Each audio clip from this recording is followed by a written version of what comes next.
record. All right. Recording is in progress. Okay, so I'm just going to go ahead and open up my file that I made the other day. But just as a reminder, if you want to bring in that Rhino model into Revit, it's really quite easy. Autodesk, I think, smartly made it so that you can import native Rhino and native SketchUp files directly into Revit without any trouble at all. You just go to File. Oh no, sorry, it's not that easy. Hold on. It's easy, but not as simple as going File Import. What you do is you say Component, and I'm going to say Model in Place. I'm going to say Generic. Name it, whatever, yeah.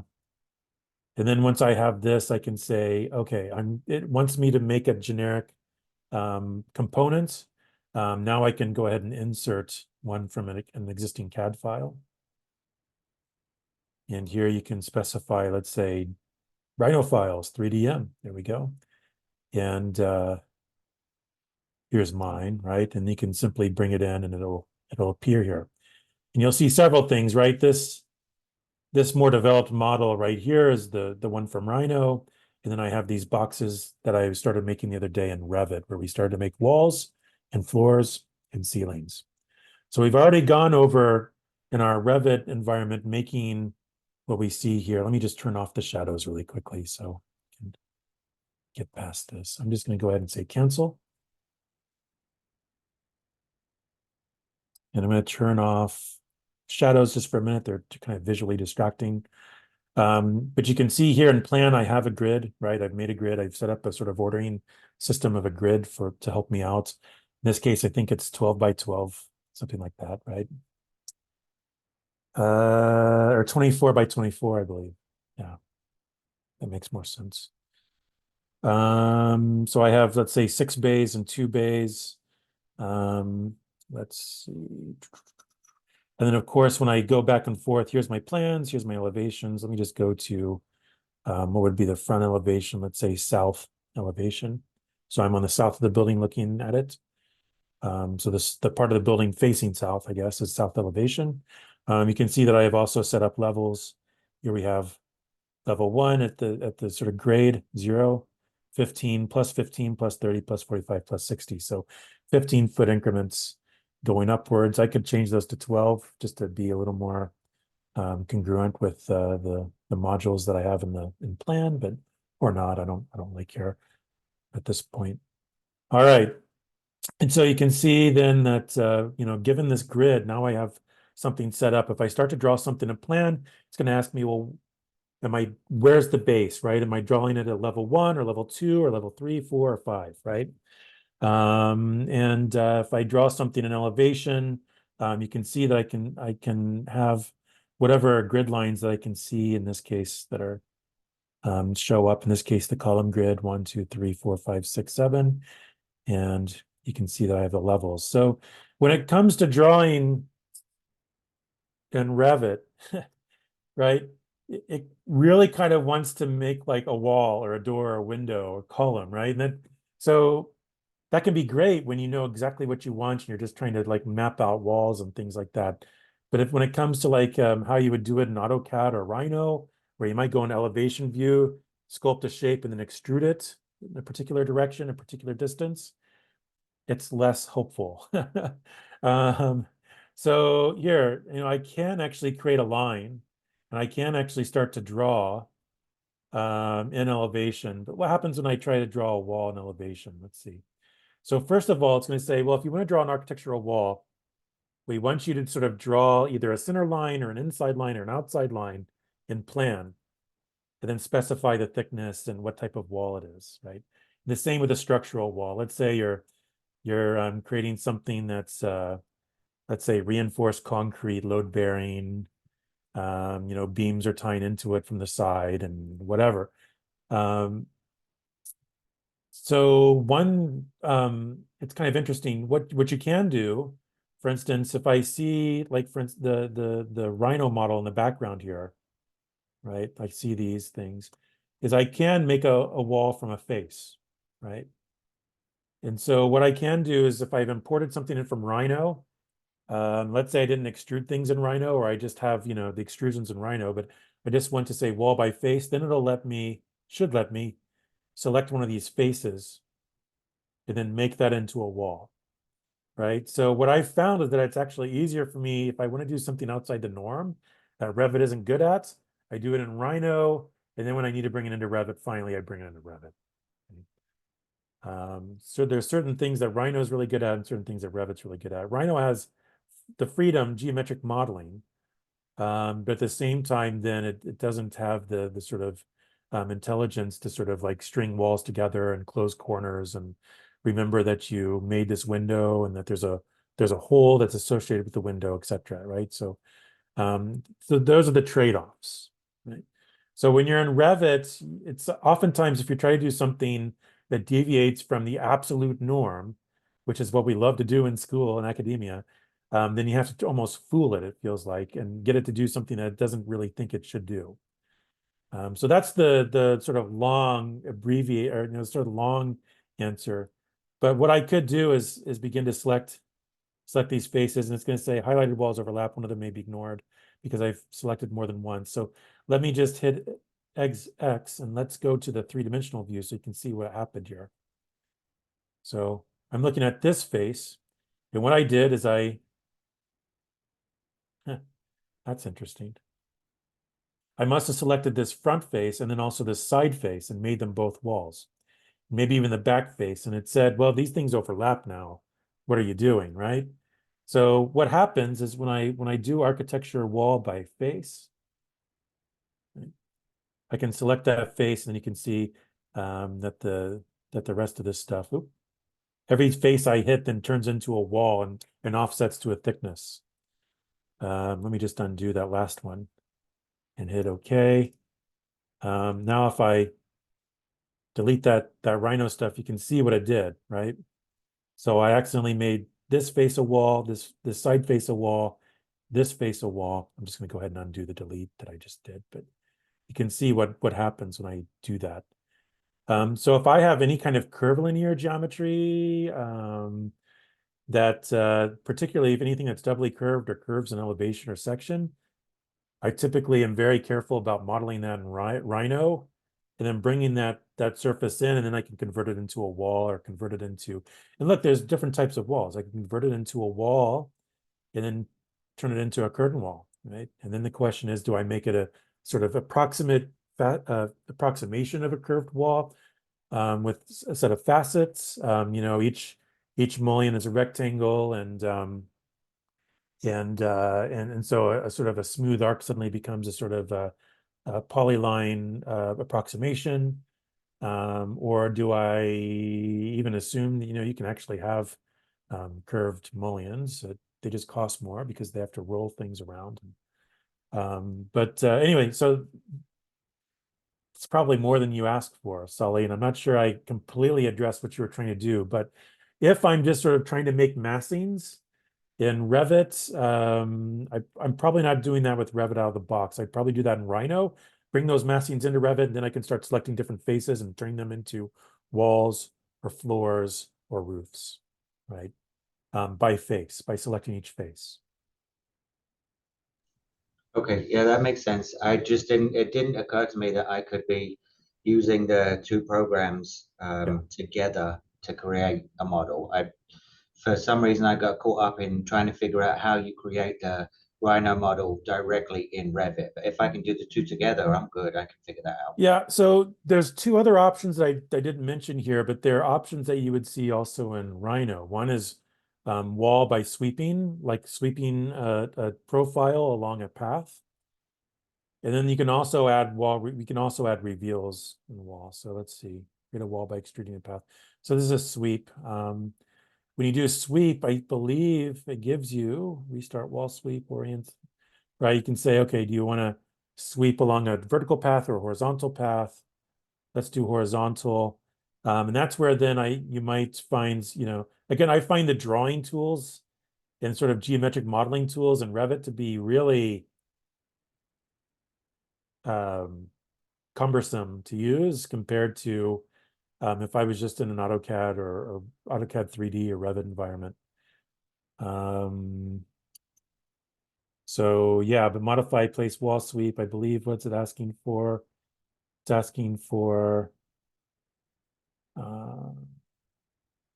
finish screen and wall sweep or reveal. It's probably asking for some sort of curve and then some sort of path curve, and then you can sweep. And it looks like it really wants to do, it's talking about like cornices and things like that. I don't know if it wants to create a wall necessarily, but it wants to create maybe something that like a cornice or a baseboard that runs along the edge of a wall somehow. So yeah, anyway, that's that. Let's see, insert massing site. All right, so as I scroll in and out, and depending on where my cursor is located, that sort of talks about where I'm sort of zooming in and out of, centered around.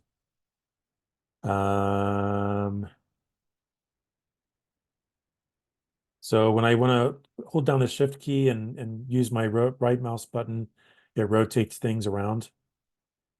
It's not as intuitive as I would suspect. Maybe, I don't know if that has to do with me being in Windows versus the Mac.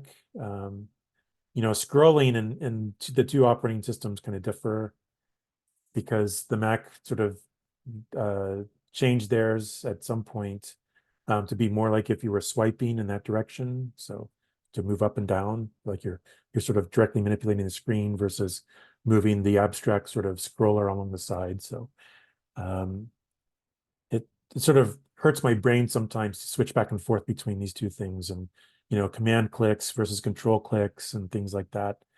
But one thing that I will sort of pull out here before we start to just quickly do some more modeling is that you'll notice that I have a compass and the sun path and even a sun on here. So again, let's just go back to this bar along the bottom just really quickly. And first of all, I have this set to, I think, maybe consistent colors. I have sun path on.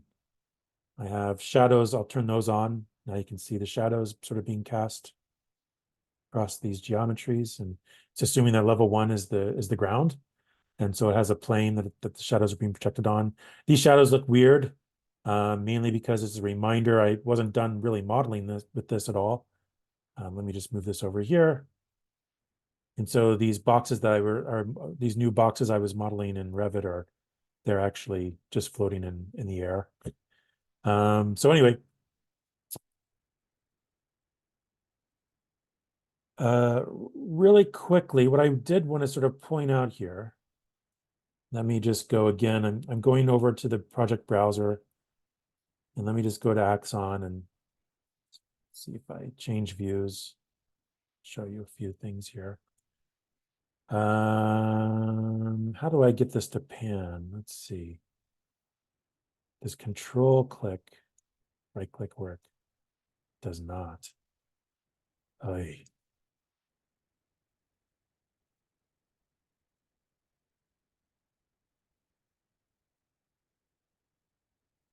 Okay, so I'll just zoom in carefully here. What I want to do is I just want to center these things up, and I suspect there's, yeah, okay, if I right click, there's zoom to fit. I could have just done that, although it zoomed out more than I wanted to, but whatever. So I'm just going to carefully zoom in. What you can see is that here it actually has the date and time. So it's telling me that the sun, this is the sun's location based on our latitude that we gave it, our location, on June 21st at 4:28 a.m., which must be close to sunrise. That must be standard time and not daylight savings time, because I don't think the sun really rises until about 5:30 a.m. and it definitely sets around 8 p.m., not 7 p.m. When the days are the longest here. So I think it just didn't account for the shift in our clocks. But how I did this, went to sun path, turn it on. I can also down here, there's sun settings and there's solar study. I'm just gonna go to solar study because we haven't really talked about this yet. You can see that there's a play preview, there's speed. Crank up the speed just a little bit here to maybe something higher than 2. I don't know why it's doing that. All right. You can see there's some presets, dates, times, frames, etc. I'm just going to go to the sun settings up here. And you can see that I've done a solar study. You can do a still and specify a particular time of day, time of year, and then get an image. But I'm going to just do a single day, let's say the summer solstice, since it was just the other day. It's assuming that June 21st was the summer solstice. It's telling us I can set it to do sunrise to sunset, time intervals of 1 minute, 15 minutes. I'll just go do 15 minutes. And I'm going to go ahead and hit apply and hit OK. And now I can do the play preview, and it's going to sit there and animate this thing for me. And I can do this in Axon to sort of see overall what's happening on my site at different times of the day, different times of the year. Or I could even, let's go to one of my 3D views here. I could even get inside this thing. Let's do a solar study, sun settings. Okay, kept everything beautiful. And I could even sort of start to see inside, like where I start to have light projections, light rays, where things align, where they don't align, where I have shade, where I don't have shade. You can do that really sort of with some granularity. If you go to the sun settings, I could actually do this for every minute. So it really sort of gives you an interesting sort of time lapse. Where is it? 15 seconds, 1 minute. 15 seconds seems a bit extreme to me anyway. Let's see. Right, so now it's going to go much slower, and you can begin to sort of see what time of the day it actually everything aligns. Let's say I'm looking at this because I want people to actually be here in the morning and in the afternoon, summer solstice, to take, the perfect Instagram picture, hashtag sun alignment and first day of summer or something like that. Looking down this corridor that's pointed right at Sunrise Mountain or something just to the east of town. And right about here where everything aligns, everything's in sunlight, and you see the sun just like on axis at basically the vanishing point of the perspective or something, right? Like you could begin to sort of design with the sun in mind for very, very special ways, right? And again, I think about, some of these projects in studio will look at these, but if you've ever seen Star Axis, if you've gone to that library in downtown Phoenix done by Will Bruder, where things are actually quite aligned with the sun, and to celebrate the sun at particular days, to celebrate light, you can begin to sort of play around here. So let me just see if I can get this darn thing to stop.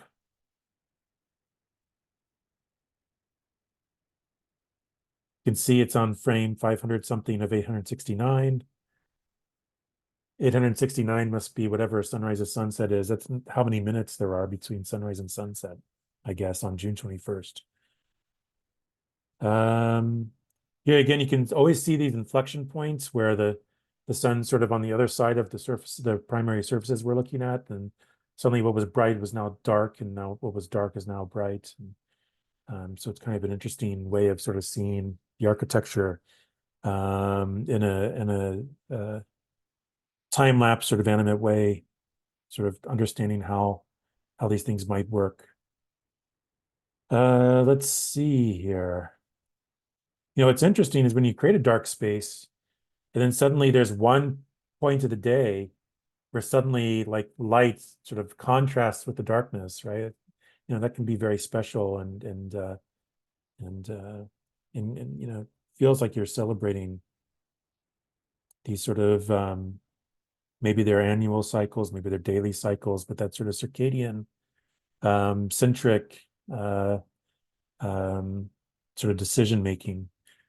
Let's see here. I'm trying to get this to stop just so I can show you, but how you can save these as quick video files. Oh, come on.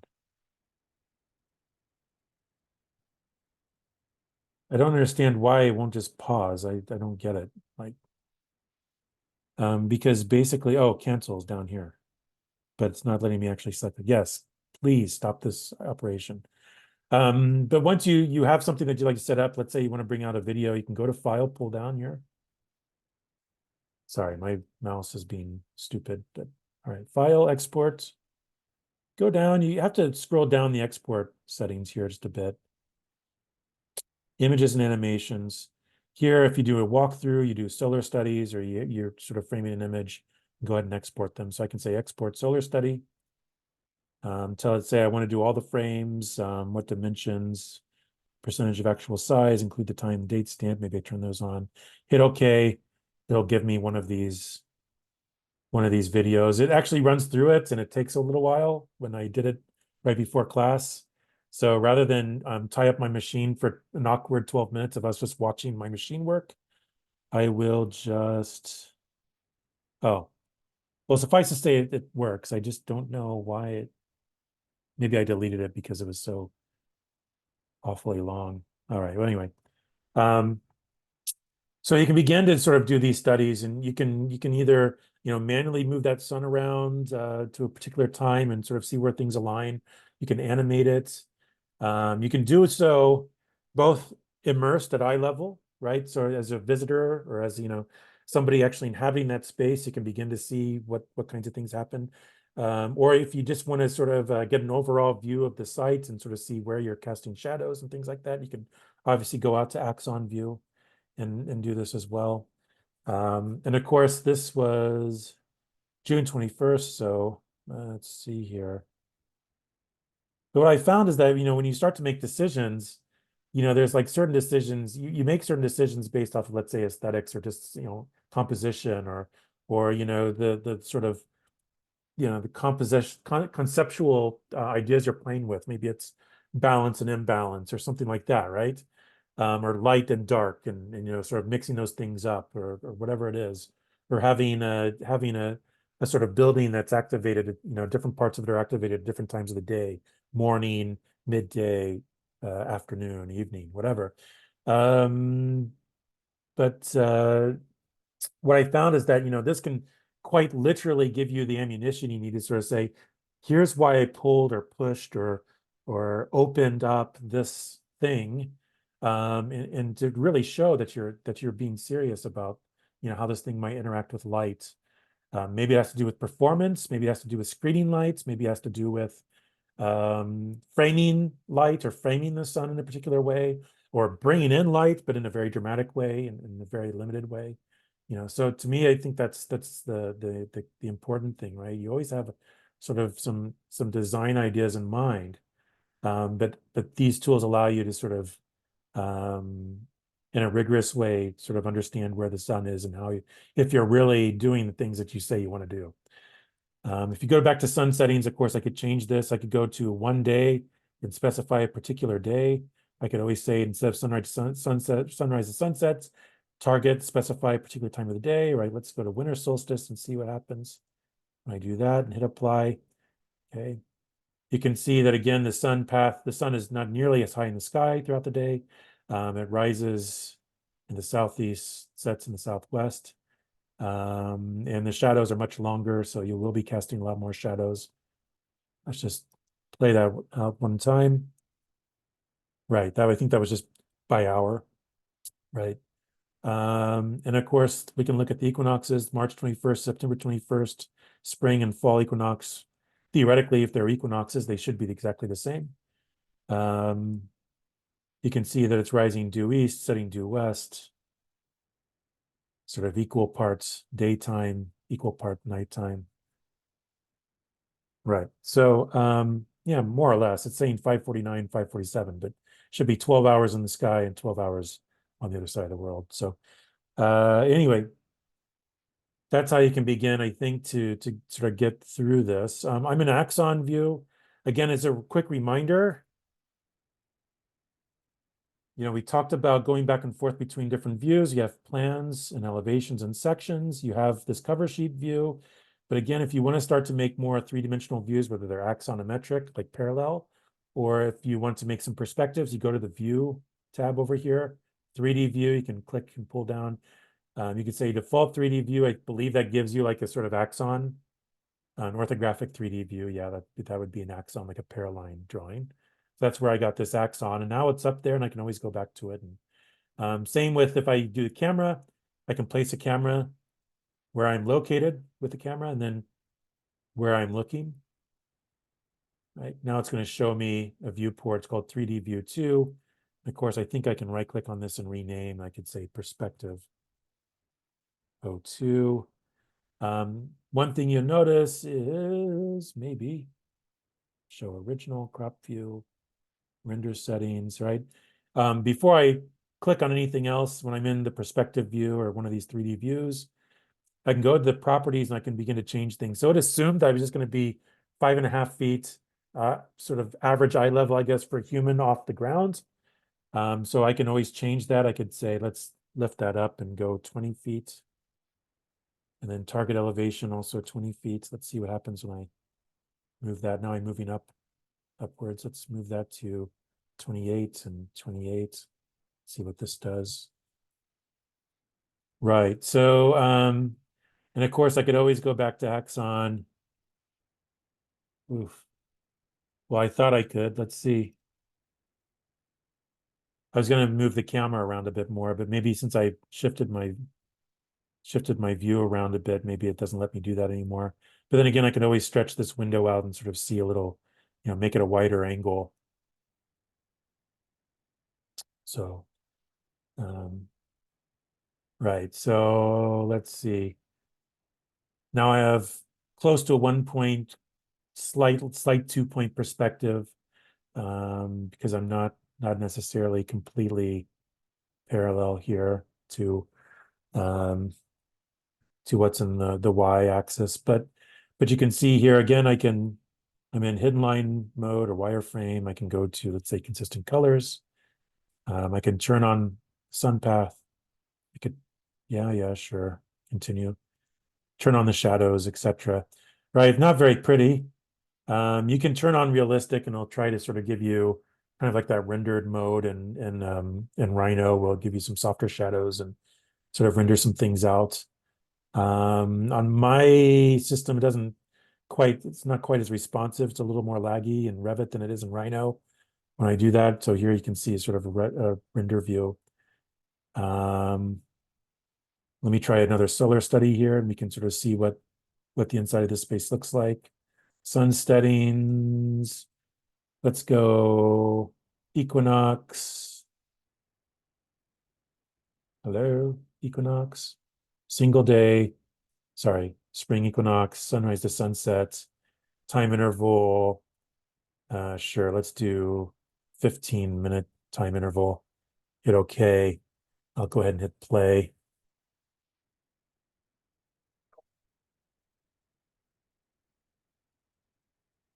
And see, it's kind of a darker space back here. Some places where there's some light rays coming through. All right. Now we can start to see, because the sun's behind us because we're facing east. So the sun's in the west, and now it's really, that's the time of the day where you really want to find some shade.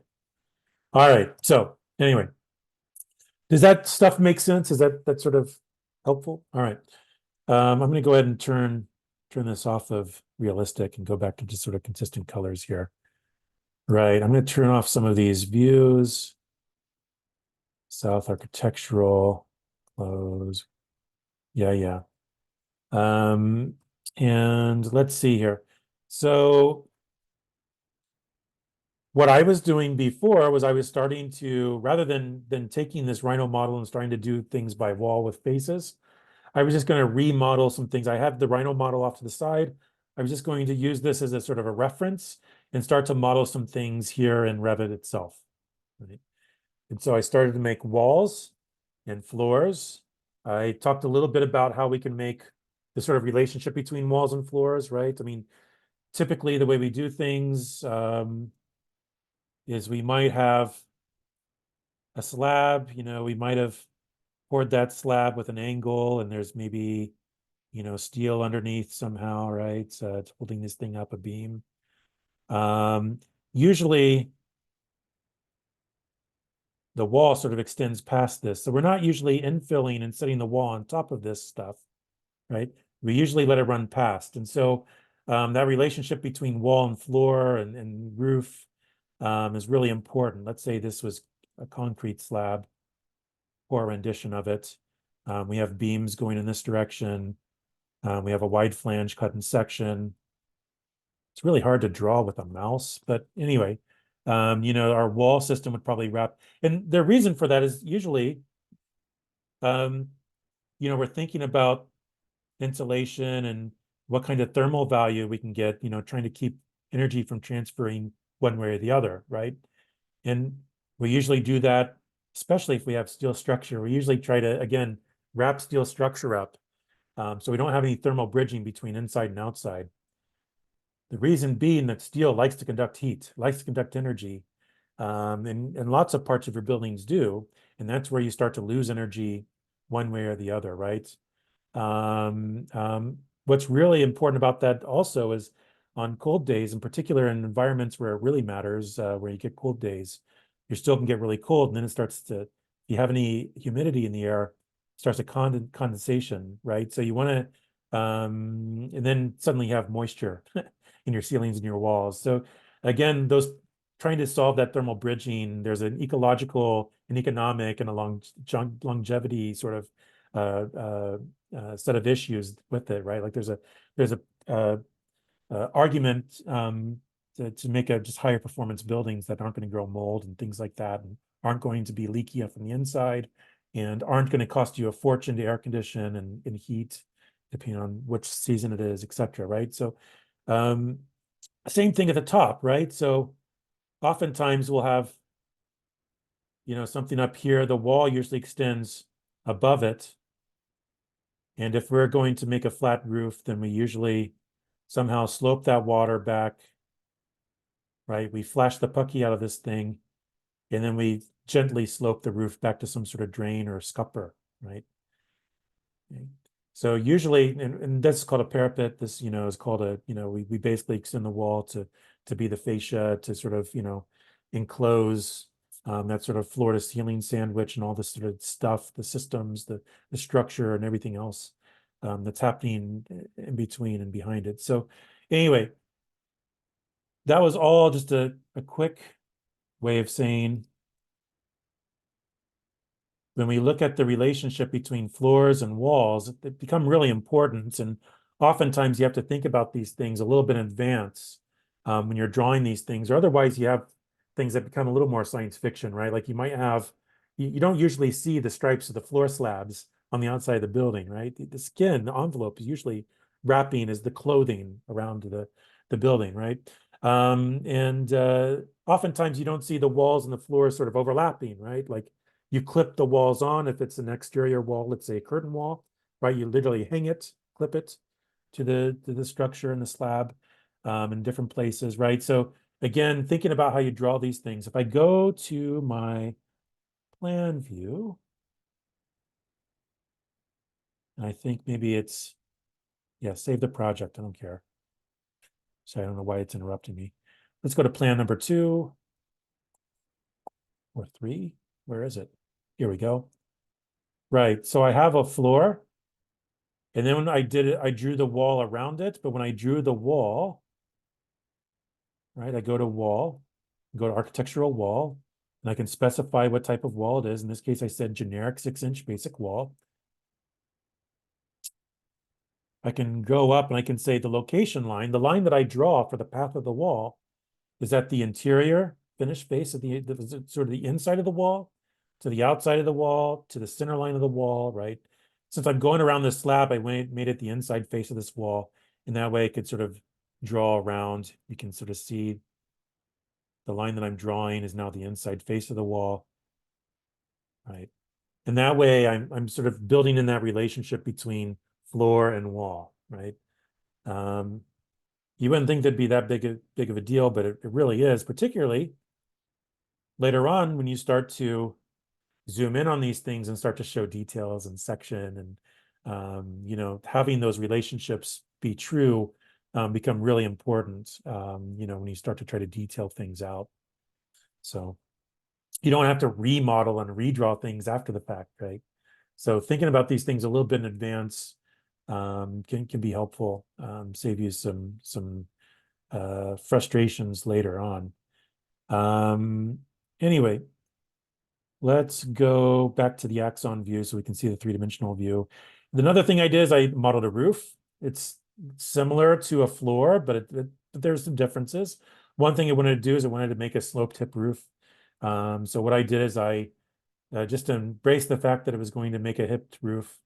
And then I just told it to make the slope 0 to 12. So there's no slope and suddenly it became a flat roof. In this case, a perfectly flat roof. There are ways of making flat roofs, but I just wanted to start there. Then last I started to make holes in the roof and in the walls, right? So if I look at this, I have a wall, right? And I can select the wall. And look at this, I can even make the wall larger if I want in three-dimensional view or an elevation. But if I move my mouse to the right spot, I can also select the sort of solid that's defining a hole in my wall, right? And, change the proportions of the hole in the wall, etc., right? So I'm doing this without actually adding windows. You can see that there is a window component here and door component. When I add windows and doors, it asks me for specific types of windows and doors. We'll talk about that maybe next week or something. But it actually adds the hole in the wall along with the window and door automatically. But right now I'm not even worried about that. I just want opening, right? And so I'm just sort of crafting openings. I don't want to worry about like all the lousy looking sort of standard, wood and vinyl windows with, that look like they maybe go into a residential tract home. I just want to sort of more abstractly talk about opening and window as the proportions, where it's located, what it's pointed at, what am I trying to frame view-wise, what kind of light am I letting in, or am I creating privacy from one vantage point but allowing view from the other, or something like that, right? So again, in this case, I'm talking much more abstractly. Same with the roof, right? So you'll notice that we can make openings. They call them openings, not holes. I guess it's a little, more eloquent way of putting it. Openings. I can make openings in walls. I can make openings, vertical openings through roofs and floors and ceilings, right? So in this case, I went vertical and made one for the roof as well. Then I just made these two openings align, right? The opening here and the opening here line up. So to make it look like I just sort of took an X-Acto knife along a box and just sort of trimmed it out and then peeled it away. Okay. Why does it make the roofs green in this stupid view? I don't know. I'm actually looking into how to change that since I hate this ridiculous color of green. Maybe it's to allow people to understand what are roofs versus anything else, but I would much rather not be looking at this ugly green color. And anyway, what I'm trying to maybe say is that um, I like to, particularly when we're starting out during the summertime, to only let you use color sparingly for very important things, right? Like if you use color very carefully, then suddenly that's a really powerful tool at your disposal to sort of bring visual emphasis to something very specific that you want us to look at, right? So when I look at this picture right here and I go, orange and green, my eye is automatically drawn to the things that I've actually added color to. And so in this case, I'm not sure why I would want to bring so much visual emphasis to this roof. It's not really that important to me. So I'm going to look at ways to maybe fix that. Maybe there's some display settings we can toggle on and off when we're making these diagrams. But something to keep in mind is that over the weekend, as you continue to model, I want you to start to make a few of these sort of diagrams or videos, right? Where you're showing, again, I could just as easily say this and go File, Export, and go Images, and say Image, right? And it's going to let me give me these links, JPEG, let's go lossless, lossless. I could change the quality, or I could say fit to and give a certain pixel dimension. Current windows, yeah. Hit enter and then basically save out a JPEG in this case, right? or PNG or TIFF or whatever. This is another way similar to what we did in Rhino, where we can take the axon view and start to show, or any perspective view for that matter, right? And show the sun or the shadows at a given time and really start to demonstrate, right? A dark space versus a bright space versus a space that's sort of contrasting between light and dark or something like that, right? So remember those cues I gave you at the very beginning. There's something again to strive for. You want a mixture of dark and bright and in sort of mixed spaces, right? And you're going to always have transition spaces in between, circulation or soft space, right? So keep that in mind. We're not really working with a program. Like we don't have a list of types of spaces and their sizes and square footages or anything right now. But to think about just something simple. How would I move through this thing from down on ground up into it? And is there a sort of circulation route? And then think about the sort of sequence where you sort of lay out space by space what we might see, right?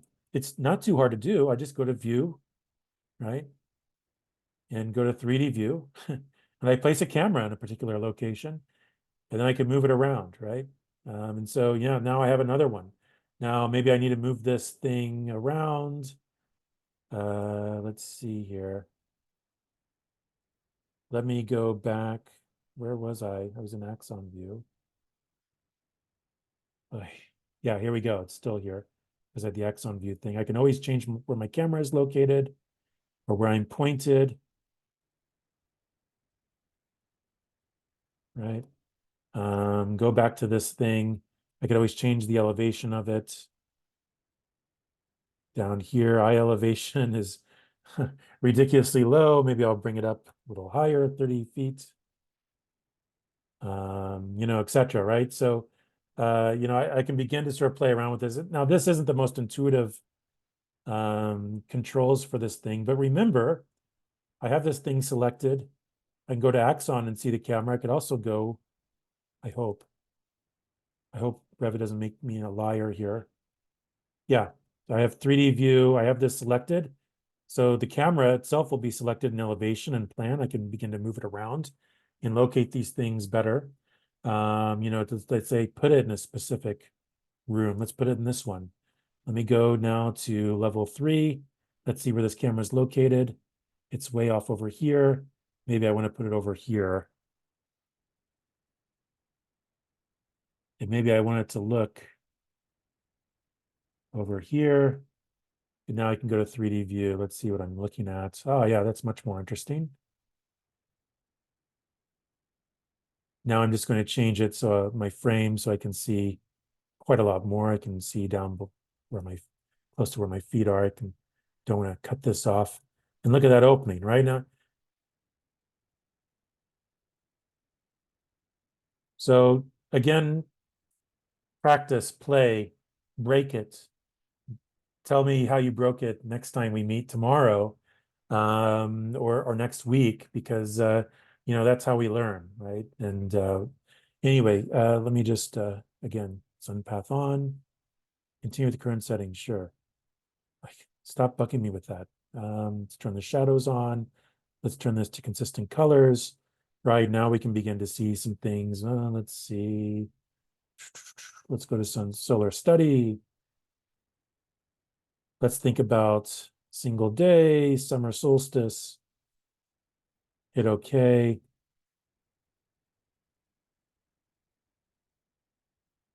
Now I can just go frame by frame and sort of start to understand where things are, right? Or I can hit play. Right. It really wants to. It won't let me stop it. All right. I made this mistake again. Darn it, Revit. Silly computer. Anyway, well, we'll just watch these shadows. All right. Really quickly, are there any questions, or do you guys just want some time to sort of model some things and ask questions if they pop up? Because I think that's kind of what we can do for the rest of the day, and then maybe even most of tomorrow. is just simply have work time in class, and you can just ask me questions as you go. But again, the goal, if this thing ever cancels, is to basically take your Rhino model, your favorite Rhino model, and start to model it in Revit. Okay. Get the basics in, walls, floors, ceilings.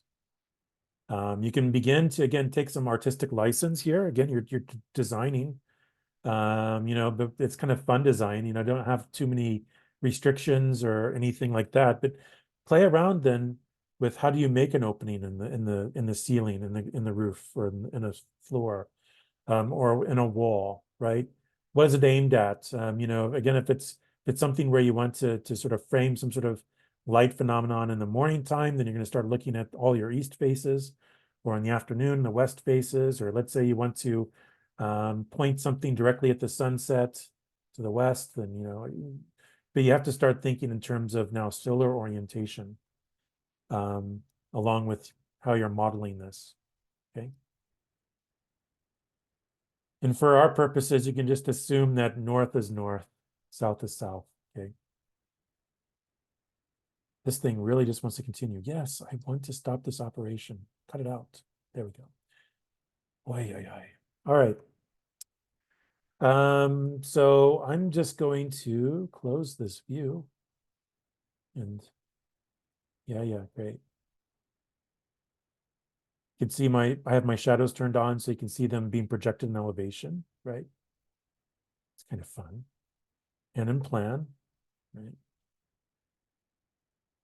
There's ways, I believe, to actually tone down, like if it's too contrasty for you, you can actually turn down the shadows, have them, they're sketchy lines. I always kind of hated that, but you can use that if you'd like, to sort of make it look like it was maybe hand-drawn, freehand. There's different sort of ways to play around with this. You can turn down the shadows, make them more transparent if you think they're a little too much contrast, or too dark. All right. Anyway, let's see. I'm going to turn them off though for the time being. Let's see here. There we go. There's my axon. I'm going to turn off sun path off. So I'm just going to these settings down here along the bottom of my screen. I'm going to stop recording and stop sharing and let you guys get to work then. Okay. There's no questions, immediate questions. But again, just shout at me if you do have questions. You will. Don't worry about it.